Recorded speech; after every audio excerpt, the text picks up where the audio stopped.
여러분은 경제동반자 패밀리펀드입니다. 오늘은 우리나라의 자율주행과 AUM의 한 축을 담당하는 현대모비스를 분석합니다.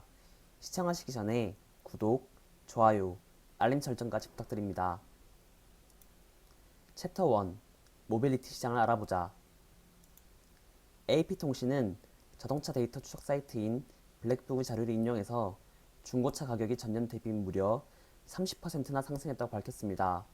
2019년식 토요타 차량의 중고 가격이 출시 가격보다 무려 113만원 이상 비싼 가격에 매매되기도 했습니다. 이는 차량용 반도체의 부족이 차량 공급 부족으로 이어졌기 때문입니다. 결국 신차 가격이 상승해서 차량 수요가 중고차 시장으로 집중된 것입니다. 근본적인 원인은 코로나입니다. 작년 4월 자동차 공장의 폐쇄로 신차 재고는 대폭 감소했고, 코로나가 완화되자 재가동된 반도체 공장들이 축소된 공급 능력을 휴대폰, 노트북용 반도체 제조에 집중시켰기 때문입니다. 게다가 전기차 수요 증가로 마이크로 컨트롤러 유닛 수요가 폭발적으로 증가하는 와중에 MCU 칩을 생산할 수 있는 기업은 한정적이라는 점도 영향을 미쳤습니다. 이에 전 세계는 차량용 반도체 구하기에 나섰습니다. 폭스바겐은 10만 대 이상의 영향을 받았고 근로자 1만 명이 휴직했습니다. 포드도 미국 켄터키와 브라질 공장을 일시 중단했습니다. 이외에도 많은 기업이 영향을 받았고, 결국 로비 단체인 자동차 정책위원회가 상무부에 공급난 해소를 요청했습니다. GM 등은 대만 정부에 직접 지원 요청을 했습니다. 공급 부족은 두 산업군을 주목하게 했습니다. 먼저 인피니온 등의 차량용 반도체 기업이 있습니다. 이들은 가격을 결정할 수 있게 되었고, 이는 주가 상승으로 이었습니다. 두 번째로 카바나, 카맥스, 브이룸 등의 중고차 플랫폼이 있습니다. 뱅크 오브 아메리카는 하반기 기대되는 주식 10개를 선정했습니다. 여기에 중고차 거래 플랫폼 브이룸과 카바나가 있습니다. 뱅크 오브 아메리카는 차량용 반도체 부족으로 자동차 가격이 지속적으로 상승할 것이고, 미국인들이 정부 지원금을 자동차 구매에 사용할 것으로 전망했습니다. 특히 브이룸이 올해 세 자릿수 성장률을 달성할 것이라고 했습니다. 코로나19 불안감에 개인 자동차 선호도가 증가하고 있습니다. 도로교통공단 등은 6월 3일 작년 인천 운전면허 발급 건수가 2019년 대비 무려 16.2% 증가했다고 밝혔습니다. 운전면허 학원 업계에서는 이 현상을 코로나가 대중교통 불안감을 키웠기 때문이라고 합니다. 갱신보다 신규 취득자가 크게 증가한 것은 자동차 수요 증가세가 지속적일 수 있다는 기대를 하게 만듭니다. 대구시버스 운송사업조합은 6월 1일 작년 시내버스 수송 인원이 2019년에 비해 무려 29.7%나 감소했다고 밝혔습니다. 작년 지하철 수송 인원도 2019년에 비해 무려 34.4% 감소했습니다. 이 수치는 코로나가 대중교통 불안감을 일으켰음을 확실하게 보여줍니다. 이제 관건은 대중교통 불안감이 코로나가 완화된 후에도 지속될지입니다. 만약 대중교통 불안감이 지속된다면 전 세계 자동차 업계는 또 다른 전환기를 맞을 수도 있습니다. 전 세계는 자율주행에 관심이 많습니다. 최근 미국과 중국 기업은 안전요원이 없는 완전 자율주행 택시 유상 서비스를 시작했습니다. 물론 우리나라도 작년에 관련 법안을 제정했습니다. 국토교통부는 전국 7개 지역을 자율주행 시범 운행 지구로 지정해서 여객, 화물 자율주행 유상 운송을 허용했습니다. 6월 22일 카카오 모빌리티는 금호 익스프레스와 자율주행 셔틀 서비스 업무 협약을 체결하기도 했습니다. 자율주행은 폭발적으로 성장할 것입니다. 그 이유 중 첫 번째로 1980에서 2000년대생인 밀레니얼 세대의 경제적 부상을 말합니다. 그들의 구매력은 시간이 지날수록 커지고 있으며 IT에 익숙하고 간편함을 추구합니다. 미국 세대별 자율주행 자동차 신뢰도를 보면 50에서 60년대생인 베이비붐 세대의 완전 신뢰가 11%인 것에 비해 밀레니얼 세대의 완전 신뢰는 19%입니다. 시간이 지날수록 자율주행 자동차 신뢰도는 대폭 증가할 것입니다. 두 번째 이유로 자율주행 기술의 발전을 말합니다. 완성차 기업 외에도 애플, 구글 등 소프트웨어 기술 기업도 자율주행에 대규모 투자를 합니다. GM은 2025년까지 전기차와 자율주행에 39조 5천억 원을 투자하기로 했습니다. 세 번째 이유로 공유 패러다임의 확산을 말합니다. 미국의 차량 공유 기업 우버 대표님은 자율주행이 상용화되면 개인이 차를 소유할 필요가 없다고도 했습니다. 미국 신기술 연구소 리싱크X는 차량 공유 기업이 자율주행 자동차를 적극 수용해서 10년 내에 전체 승객 이동 95%가 자율주행으로 재편될 것이라고 전망했습니다.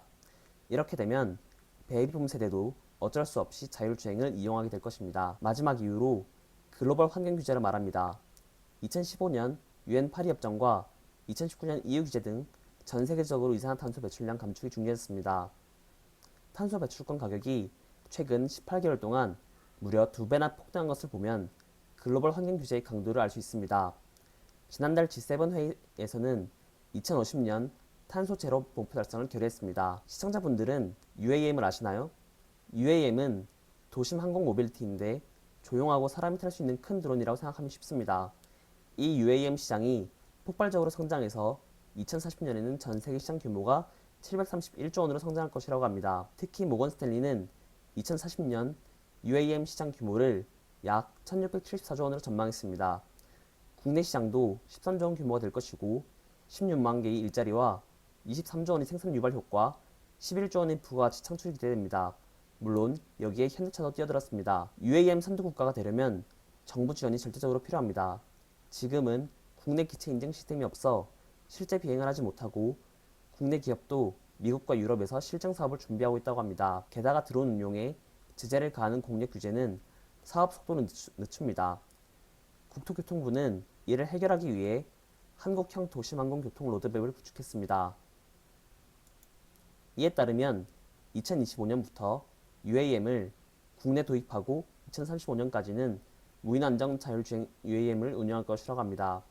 이 UAM은 현대차가 자동차와 항공기 사업을 함께 진행할 수 있게 만드는 게임 체인저가 될 것입니다. 챕터 2 현대모비스 현재 상황은 이번에는 현대모비스의 매출 상황을 알아봅니다.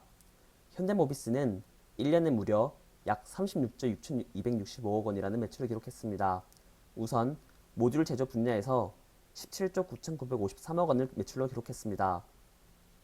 현대모비스는 자동차 3대 핵심 모듈인 프론트엔드, 샤시, 칵핏을 생산 공급합니다. 현대차 그룹 핵심 부품 기업으로 연구 개발 초기부터 완성차 업체와 협력해서 자동차 특허 모듈을 개발 생산합니다. 게다가 최근 중국, 미국, 인도, 유럽 등 전 세계 거점 생산 기지를 확대하며 글로벌 경쟁력을 키우고 있습니다. 다만 1분기에 부정적인 환율 효과와 운송비 증가로 부진을 겪었습니다. 이에 시장 추정치보다 1,423억 원 낮은 영업이익을 기록했습니다. 앞으로도 환율과 운송비를 계속 지켜봐야 하는 이유입니다. 반도체 공급 부족은 완성차 공급 차질을 유발했습니다. 완성차 기업이 강하게 반등한 수요를 바탕으로 가격 상승과 할인 감액으로 대응한 것에 비해 현대모비스 등의 부품 기업들은 2분기까지는 영향을 받을 것입니다. 두 번째 매출 분야는 11조 5,911억 원을 기록한 핵심 부품 제조입니다. 현대모비스는 친환경 자동차 핵심 부품인 구동 모터와 배터리 시스템 등을 생산합니다. 고속도로 주행 보조, 원격 스마트 주차 보조 이런 것들을 개발해 자율주행 경쟁력도 강화하고 있습니다. 이 분야는 올해 실적 성장을 견인하고 있습니다. 1분기 영업이익은 전년 동기 대비 35.9% 성장했으며 매출은 전년 동기 대비 16.5% 증가했고 순이익은 무려 73% 증가했습니다. 다만 이는 코로나로 부진했던 전년 대비 기저효과로 하반기에 이와 같은 성장세를 보이기 쉽지 않을 것입니다. 세 번째 매출 분야는 7조 401억 원을 기록한 AS 부품입니다. 현대모비스는 국내외 193여 차종의 240만 품목의 AS 부품을 공급합니다. 이를 원활하게 공급하기 위해 물류센터 등 대단위 인프라 및 빅데이터 기반의 수요 예측 체계 유통 네트워크를 구축했습니다. 이 대단위 인프라와 빅데이터 기반의 수요 예측 체계 유통 네트워크는 4차 산업혁명 시대의 가장 중요한 빅데이터 경쟁력으로 현대모비스의 든든한 강점이 될 수 있습니다. 다만 분기 5천억 원 수준이었던 영업이익이 코로나 이동 제한의 영향을 받아 4천억 원으로 낮아진 상태입니다. 다행히 백신 보급으로 이동 제한 조치가 해제되는 글로벌 상황을 보면 AS 부품 수요가 정상화될 수 있다는 희망이 보입니다. 물론 최근 다시 심해지는 델타 변이는 계속 주시해야 합니다. 맨 처음 말씀드린 중국 시장 열기는 AS 부품 수요를 코로나 이전보다 더 상승시키는 요인일 수 있습니다. 현대모비스의 시가총액은 약 27조 2,056억 원입니다. 그러나 매출액은 약 36조 6,265억 원입니다. 앞으로 자율주행과 AUM이라는 패러다임의 전환이 자동차 업계에 들이닥칠 것이고 이는 현대모비스의 매출액을 더 큰 폭으로 성장시킬 것입니다. 현재 퍼는 15.13이며 추정 퍼는 9.96인 것을 보면 현대모비스는 현대차 성장할 것이라고 본다면 매우 저평가된 상태인 것입니다. 그럼 다른 증권사들은 어떤 분석을 했을까요? 먼저 하나투자증권 4월 리포트를 보면 완성차 신차 출시 효과와 해외 공장 가동률 상승이 수혜를 입을 것이라고 했습니다. 또한 중대형 SUV 빙주중 증가에 따른 대당 매출액이 증가하고 있습니다. 주요 선진국 시장 AS 수요가 회복할 수 있으며 이에 따른 실적 개선도 기대됩니다. 이 GMP 기반의 전기차 판매 증가에 따라 전동화 부문 수익성 개선 시 주가 상승도 기대할 수 있습니다. 이에 하나투자증권은 매수 의견을 유지합니다. 실적 개선 구간에 진입했으며 이 GMP 기반의 상품성이 개선되며 아이오닉 5, EV6 전기차 출시로 전동화 사업이 성장할 것이라는 희망적인 분석을 했습니다. 또한 그룹 내 핵심 전장 부품 기업으로 공유경제, 전동화, 연결성, 자율주행 사업 전환의 수혜를 입을 것입니다. 하나투자증권은 목표 주가를 46만원으로 설정했는데 여기에는 전기차 증산이 본격화될 것이며 이종 산업과 협업 가능성이 커져 그룹 내 핵심 자율주행 전장 부품 기업으로 기업 가치가 부각될 것이라는 기대 심리가 포함되었습니다. 유진투자증권의 5월 리포트를 보면 약간 다른 분석을 볼 수 있습니다. R&D 투자로 비용이 증가하고 있으며 차량용 반도체가 부족해 eGMP 기반 전기차 양산이 지연됐기 때문에 전동화 수입 달성에 차질이 생기고 있다고 합니다. 다만 2분기가 차량용 반도체 공급 차질로 인한 감산 효과의 피크 시기이고 실적 눈높이가 낮아지고 있는데 하반기에는 재고 확충과 신차 수요를 충족시키기 위해 증산할 것이므로 실적이 높아질 것이기에 긍정적이라고 합니다. 또한 AS 부분을 통해 현금 창출 능력이 안정적이므로 미래차 프로젝트를 꾸준히 추진할 수 있습니다. 게다가 모듈과 전장 부품의 강점을 바탕으로 소프트웨어 역량 1티어 부품사로 부상하고 있으며 이에 매수 의견을 유지하고 목표 주가를 40만원으로 설정했습니다. 이렇게 증권사들마다 목표 주가도 다르고 분석 측면도 다릅니다. 증권사 분석 전에는 패밀리 펀드의 생각도 알려드렸습니다.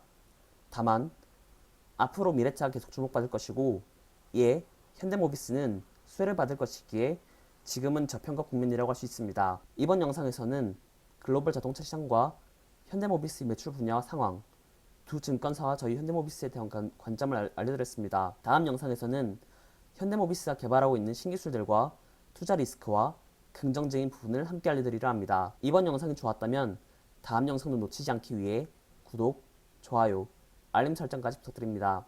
오늘 영상 내용 중 이해가 안 되는 부분도 댓글로 남겨주시면 열심히 답변하겠습니다. 여러분의 구독은 채널 운영에 정말 큰 힘이 됩니다.